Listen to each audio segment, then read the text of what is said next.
దేవుడు మాట్లాడుతున్నాడు, శ్రద్ధగా వినండి. క్రైస్తవుడిని అని చెప్పుకోవడం వేరు, క్రైస్తవుల బ్రతకడము జీవించడము వేరు.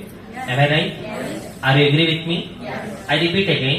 క్రైస్తవుని అని చెప్పుకోవడం వేరు, క్రైస్తవుల జీవించడము బ్రతకడము వేరు. అవునా కాదా? అవునా అనేవాళ్ళు హల్లెలూయా చెప్పండి. ఇలా మాట్లాడుతున్నందుకు క్షమించండి. అంటే నేను ఇక్కడ మిమ్మల్ని పొగడానికి రాలేదు, మీ చేత పొగిడించుకోవడానికి కూడా నేను రాలేదు. దేవుడు నాతో ఏం చెప్పమన్నాడో అది చెప్పడానికి నేను ఇక్కడికి వచ్చాను. ఒక మనిషి మనల్ని పొగుడుతున్నాడు అంటే ఆ పొగడ్తలు మన వ్యక్తి మీద పండరండి. ఇవాళ పొగిడినోడే రేపంటే ఒక రోజు నా వ్యక్తి గురించి అపోహ పుట్టంగానే అది నిజమో అబద్ధమో తెలుసుకోకుండా తిట్టేస్తాడు. కాబట్టి వినండి, ఇలా మాట్లాడుతున్నందుకు క్షమించండి. ఇక్కడ కూర్చొని మీలో చాలా మంది ఏం చేస్తారు తెలుసా? మేము క్రైస్తవులం అండి అని చెప్పుకుంటున్నారు. మీలో కొంతమంది మాత్రమే క్రైస్తవుల్లో జీవిస్తున్నారు. ఎవరైతే క్రైస్తవులమో అని చెప్పుకుంటారో వాళ్ళకి వచ్చిన శ్రమల్లో ఓర్పుగా ఉండలేరండి.